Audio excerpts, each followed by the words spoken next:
Tulsi Archana Puja. So it happens not in the temple.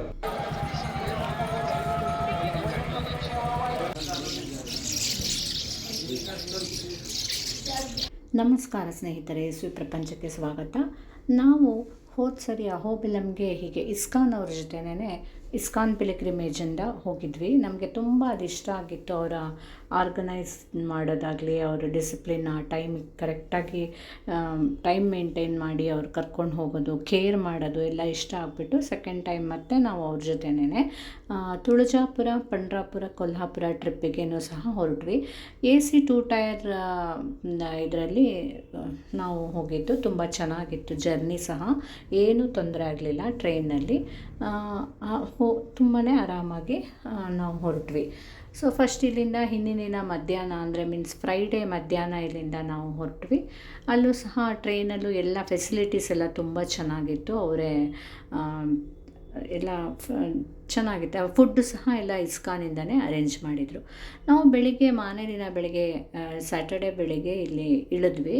ಸೊಲ್ಲಾಪುರದಲ್ಲಿ ಇಳಿದ್ಬಿಟ್ಟು AC coach ಎಲ್ಲ ready ಇರುತ್ತೆ. ಅಷ್ಟು ಕರೆಕ್ಟಾಗಿ ಬಂದು ಅಲ್ಲಿಂದ ನಾವು ಇದ್ದಿದ್ದು 32 ಜನಕ್ಕೆ 3 AC ಕೋಚ್ ಮಾಡಿದರು. ಹಾಗಾಗಿ ಏನೂ ತೊಂದರೆ ಇಲ್ಲದೆ ನಾವು ಆರಾಮಾಗಿ ಮೊದಲೇ ಬುಕ್ ಮಾಡಿದ್ದ ಹೋಟೆಲ್ಗೆ ನಮ್ಮನ್ನು ಕರ್ಕೊಂಡು ಹೋದರು. ಅಲ್ಲಿ ಹೋಗಿ ನಾವು ಫಸ್ಟು ಫ್ರೆಶ್ ಅಪ್ ಆಗಿ ಬ್ರೇಕ್ಫಾಸ್ಟ್ ಎಲ್ಲ ತೊಗೊಂಡು ನೆಕ್ಸ್ಟ್ ನಾವು ತುಳಜಾಪುರ ಕಡೆಗೆ ಹೋಗ್ತೀವಿ. ಸೊ ಇಲ್ಲಿಂದ ನಮ್ಮನ್ನು ನೋಡಿ, ಇದು ಗಂಗಾ ರೆಜೆನ್ಸಿ ಅಂತ ಹೇಳಿಬಿಟ್ಟು ಈ ಹೋಟೆಲ್ ಸಹ ಹಾಗೆ ತುಂಬ ಚೆನ್ನಾಗಿತ್ತು. ಬ್ರೇಕ್ಫಾಸ್ಟನ್ನು ಅಷ್ಟೇ ಸೂಪರಾಗಿ ತುಂಬ ಚೆನ್ನಾಗಿತ್ತು, ಟೇಸ್ಟಿಯಾಗಿ, ಏನೂ ತೊಂದರೆ ಆಗಲಿಲ್ಲ. ನಾವಿಲ್ಲಿ 1-2 hours ಇಲ್ಲಿ ಟೈಮ್ ಇತ್ತು ನಮಗೆ ಫ್ರೆಶ್ ಅಪ್ ಆಗಿ ರೆಡಿಯಾಗಿ ಹೊರಡಲಿಕ್ಕೆ. ಆಮೇಲೆ ನೋಡಿ ಈ ರೀತಿ ಹೊರಟ್ವಿ.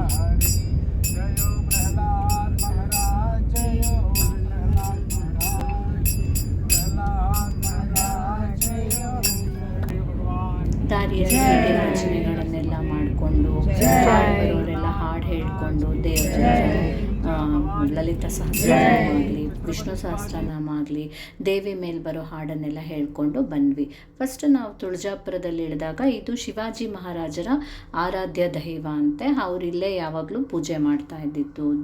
ಯಾವಾಗಲೂ ಅವ್ರಿಗೆ ಟೈಮ್ ಆದಾಗೆಲ್ಲ ಬಂದುಬಿಟ್ಟು ಪೂಜೆ ಮಾಡಿ ದೇವಿ ಆಶೀರ್ವಾದ ತಗೊಂಡೆ ತುಂಬ ಯುದ್ಧಗಳನ್ನು ಗೆದ್ದಿದ್ದು. ಹಾಗೆ ಇಲ್ಲಿ ತಲ್ವಾರನ್ನು ಅಂದರೆ ಖಡ್ಗ ಶಿವಾಜಿ ಮಹಾರಾಜರಿಗೆ ದೇವಿನೇ ಕೊಟ್ಟಿದ್ದರಿಂದ ಅವ್ರಿಗೆ ಅಷ್ಟೊಂದು ಸಕ್ಸಸ್ ಸಿಕ್ತು ಅಂತ ಹೇಳ್ತಾರೆ. ಇದನ್ನೆಲ್ಲ ನಮಗೆ ಸ್ಟೋರೀಸನ್ನು ಮೊದಲೇ ಅವರು ಹೇಳಿರ್ತಾರೆ, ಗುರೂಜಿ ಈ ಥರ ಇದೆ, ಈ ಥರ ಕರ್ಕೊಂಡು ಹೋಗ್ತಾ ಇದ್ದೀವಿ, ಇದ್ರ ರಿಲೇಟೆಡ್ ಸ್ಟೋರಿ ಹೀಗಿದೆ ಅನ್ನೋದೆಲ್ಲ ಕರೆಕ್ಟಾಗಿ ನಮಗೆ ತುಂಬ ಚೆನ್ನಾಗಿ ಗೈಡ್ ಮಾಡಿದರು.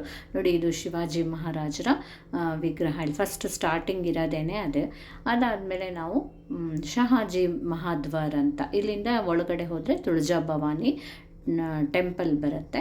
ಇಲ್ಲೂ ಹಾಗೆ ನಮಗೆ ಏನೂ ತೊಂದರೆ ಆಗಲಿಲ್ಲ. ಯಾಕಂದರೆ ಇದು ಧರ್ಮ ದರ್ಶನದಲ್ಲಿ ಹೋಗಬೇಕಂದ್ರೆ ದಿನ ಇಡೀ ಕ್ಯೂನಲ್ಲಿ ನಿಲ್ಲಬೇಕು, ಅಷ್ಟು ರಶ್ ಇರುತ್ತೆ ಅದು. ಆದರೆ ನಮಗೆ ಅದು ವೀಕೆಂಡ್ ಆಗಿದ್ದರಿಂದ, ಸ್ಯಾಟರ್ಡೇ ಆಗಿದ್ದರಿಂದ ರಶ್ ಇತ್ತು. ಬಟ್ ನಮಗೇನಂತಂದರೆ ಇಲ್ಲಿ ಸ್ಪೆಷಲ್ ದರ್ಶನಕ್ಕೆ ಅರೇಂಜ್ ಮಾಡಿರ್ತಾರೆ.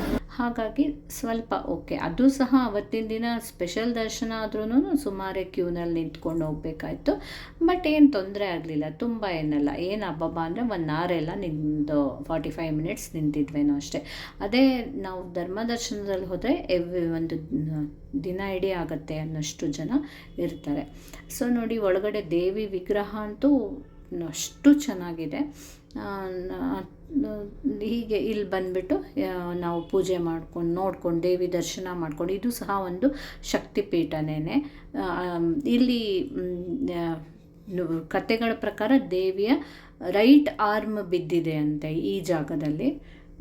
ಹಾಗಾಗಿ ಇದು ಒಂದು ದೊಡ್ಡ ಶಕ್ತಿಪೀಠನೇ. ಸುತ್ತಲೂ ದೇವತೆಗಳ, ಲಕ್ಷ್ಮೀ ನರಸಿಂಹ, ಆಮೇಲೆ ಇದು ಹನುಮಾನ್ ಎಲ್ಲ ದೇವರುಗಳದ್ದು ಇಲ್ಲಿ ಸುತ್ತಲೂ ಎಲ್ಲ ದೇವಸ್ಥಾನಗಳು ಇದೆ. ದೇವಿ ದರ್ಶನ ಆದಮೇಲೆ ಅದನ್ನು ನೋಡಿಕೊಂಡು ನಾವು ಆಮೇಲೆ ಹೊರಗಡೆ ಬಂದ್ವಿ. ಇಲ್ಲಿಗೆ ನಮ್ಮ ತುಳಜಾಪುರದ್ದು ದರ್ಶನ ಎಲ್ಲ ಚೆನ್ನಾಗಾಯಿತು. ನೋಡಿ ಎಷ್ಟು ಜನ ಇದ್ದಾರೆ ಅಂತ. ಇದೆಲ್ಲ ಆದಮೇಲೆ ನಾವು ಮತ್ತೆ ವಾಪಸ್ ಹೋಟ್ಲಿಗೆ ಹೋಗ್ಬಿಟ್ಟು ಲಗೇಜ್ ನಾವೆಲ್ಲ ತೊಗೊಂಡೇ ಹೊರಟಿದ್ವಿ. ಇಲ್ಲಿಂದ ನಾವು ಡೈರೆಕ್ಟು ನಾವು ಪಂಢರಾಪುರಕ್ಕೆ ಹೋಗ್ಬಿಟ್ವಿ. ಪಂಢರಾಪುರದಲ್ಲಿ ಫಸ್ಟ್ ನೋಡಿ ಹೋಟೆಲಲ್ಲಿ ಉಳ್ಕೊಂಡು ಸ್ವಲ್ಪ ರೆಸ್ಟ್ ತೊಗೊಂಡು ಹೀಗೆ ನಮ್ಮನ್ನು ನೆಕ್ಸ್ಟ್ ಟೆಂಪಲ್ ಕಡೆ ಕರ್ಕೊಂಡು ಹೋಗ್ತೀವಿ. Seva will be at other under mandapas. So here also they do it Tukaram Bhavan. So there what we will do, so we got tickets, so we got 7 tickets. So we are 35. So per ticket they will allow 5 persons. So they will give for puja items as garland, tulsi mala, coconut, sweet boxes, and one big steel plate, one small silver bowl. Okay. And they will give kumkum and turmeric powder also. So it all starts with first Sankalpa and then Vinayaka Puja. ಅವ್ರು ಕೊಡೋ ಇನ್ಸ್ಟ್ರಕ್ಷನಲ್ಲಿ ತೊಗೊಂಡು ನಾವು Chandrabhaga river ಹತ್ರ ಬಂದ್ವಿ. ಇಲ್ಲಿ Janabai temple, Vishnupad ಎಲ್ಲ ಇದೆ. ಈಗೇನಾದರೂ suppose ಯಾರಿಗಾದರೂ ಗಯಾಗೆ ಹೋಗಿ ಇಲ್ಲ ಅವರ ಹಿರಿಯರ ಕ್ರಿಯೆ ಎಲ್ಲ ಮಾಡಲಿಕ್ಕೆ ಆಗದೇ ಇದ್ದರೆ ಅಟ್ಲೀಸ್ಟ್ ಇಲ್ಲಿ ಬಂದಾದರೂ ಮಾಡ್ಬೋದು. ವಿಷ್ಣುಪಾದ ಎಲ್ಲ ಇದೆ. ಜನಾಬಾಯಿ ಯಾರು ಅಂತಂದರೆ ಅವಳು ಒಂದು ನಾಮದೇವ ಅಂತ ಸೇಂಟ್ ಇದ್ದಾರೆ, ಅವರದ್ದು ಶಿಷ್ಯೆ ಅವಳು. ಆ್ಯಕ್ಚುಲಿ ತುಂಬ ಬಡತನದಿಂದ ಬಂದು ಅವ್ರ ಮನೇಲಿ ಮೇಡ್ ಸರ್ವೆಂಟ್ ಆಗಿ ಕೆಲಸ ಮಾಡ್ತಾ ಇರ್ತಾಳೆ. ನಾಮದೇವ ಅವ್ರ ಅಪ್ಪನಿಂದೆಲ್ಲ ಪ್ರಭಾವಿತ ಆಗಿ ಅವಳು ಸಹ ವಿಷ್ಣುವಿನ ಭಕ್ತೆ ಆಗಿರ್ತಾಳೆ. 350 ಅಭಂಗ ಭಜನೆಗಳನ್ನೆಲ್ಲ ರಚಿಸಿರೋವಂಥ ಜನಾಬಾಯಿ ತುಂಬ ವಿಠಲನ ಭಕ್ತೆ ಆಗಿರ್ತಾಳೆ. ಎಷ್ಟು ಅಂತಂದರೆ ವಿಠಲನೇ ಅವಳ ಮೇಲೆ ಇಷ್ಟಪಟ್ಬಿಟ್ಟು, ಅಂದರೆ ಅಷ್ಟು ಅವಳ ಭಕ್ತಿಗೆ ಮೆಚ್ಚಿ ಅವಳಿಗೆ ಬಂದು ಎಲ್ಲ ಹೆಲ್ಪ್ ಮಾಡ್ತಾ ಇರ್ತಾನೆ. ಅವಳು ಹಿಟ್ಟು ರುಬ್ತಾ ಇದ್ದರೆ, ಆಮೇಲೆ ಕಸ ಗುಡಿಸುವಾಗ ಎಲ್ಲ ಅವಳು ಕಣ್ಣಿಗೆ ಕಾಣಿಸ್ತಾ ಇರ್ತಾನಂತೆ. ಅವಳು ಹಾಗೆ ಒಂದು ಸರಿ ಬೇಜಾರಾಗ್ಬಿಟ್ಟು ಅವಳು ಮನೆಯಲ್ಲೇ ರಾತ್ರಿ ಇಲ್ಲೇ ಮಲ್ಕೊಂಡು ಬೆಳಿಗ್ಗೆ ಹೋಗ್ತೀನಿ ಅಂತ, ಬೆಳಿಗ್ಗೆ ಅಷ್ಟೊತ್ತಿಗೆ ದೇವಸ್ಥಾನಕ್ಕೆ ಹೋಗ್ಬಿಡ್ತಾ ಇರ್ತಾನೆ. ಹಾಗೆ ಮಲ್ಕೊಂಡಿರುವಾಗ ಅವಸರದಲ್ಲಿ ಲೇಟ್ ಆಗಿಬಿಡತ್ತೆ. ಅವನದು ಆ ಒಡವೆಗಳನ್ನೆಲ್ಲ ಇಲ್ಲೇ ಅವಳ ಮನೆಯಲ್ಲೇ ಬಿಟ್ಟು ಅವಳದು ಹರಿದಿದ್ದೊಂದು ಬಟ್ಟೆ ಹೊತ್ಕೊಂಡಿರ್ತಾನಂತೆ. ಅದರಲ್ಲೇ ದೇವರು ಹೊಟ್ಟೋಗ್ಬಿಡ್ತಾರೆ ಗರ್ಭಗುಡಿಗೆ. ಸೊ ಬೆಳಿಗ್ಗೆ ಆಗುತ್ತೆ, ಪುರೋಹಿತರೆಲ್ಲ ಬಂದು ಬಾಗಿಲು ತೆಗೆದು ನೋಡಿದಾಗ ದೇವ್ರ ಮೈ ಮೇಲೆ ಚಿನ್ನನೇ ಇರೋದಿಲ್ಲ. ಅದನ್ನೆಲ್ಲ ಅವಳ ಮನೇಲಿ ಬಿಟ್ಟು ಬಂದುಬಿಟ್ಟಿರ್ತಾರಲ್ಲ, ಜನಾಬಾಯಿ ಮನೆ ಮೇಲೆ. ಅವನ ದೇವ್ರ ಮೇಲಿರೋ ಅಂಥ ಹರಿದ ಬಟ್ಟೆನ ನೋಡಿಬಿಟ್ಟು ಅದು ಜನಾಬಾಯಿದು ಅಂತ ಹೇಳಿ ಅವಳ ಮನೆಗೆ ಬಂದು ಹುಡುಕಿದಾಗ ಅವಳ ಮನೆಯಲ್ಲಿ ಆಭರಣ ಸಿಕ್ಕಿ ಅವಳನ್ನ ನೇಣಿಗೆ ಏರ್ಸೋಕ್ಕೆ ಕ್ರುಸಿಫಿಕೇಷನ್ ಮಾಡಲಿಕ್ಕೆ ನೋಡಿದಾಗ ದೇವರೇ ಪ್ರತ್ಯಕ್ಷ ಆಗಿಬಿಟ್ಟು ಅವಳನ್ನು ರಕ್ಷಣೆ ಮಾಡಿರ್ತಾನೆ.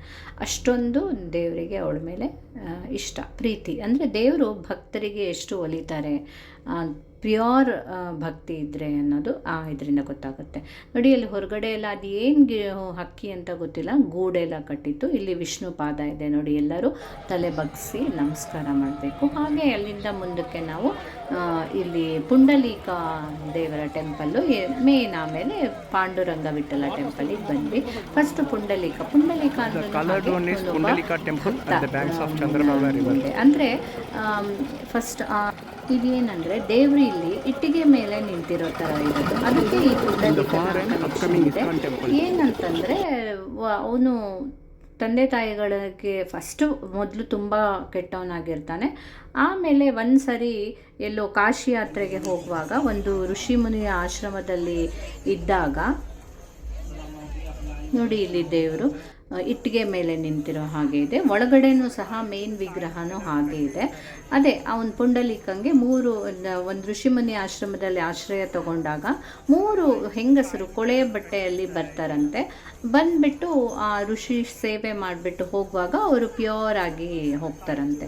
ಅದು ಯಾರು ನೋಡಿದ್ರೆ ಗಂಗಾ, ಯಮುನಾ, ಸರಸ್ವತಿ. ಅವರು 3 ಜನನು ಭಕ್ತರು. ಎಲ್ಲರದ್ದು ಪಾಪಗಳ ಕೊಳೆನ ನಮ್ಮ ಮೈ ಮೇಲಿರುತ್ತೆ. ಈ ಸೇಜ್ದು ಕುಕ್ಕುಟ ಮಹರ್ಷಿಯ ಆಶ್ರಮದಲ್ಲಿ ಬಂದಿರ್ತಾರೆ.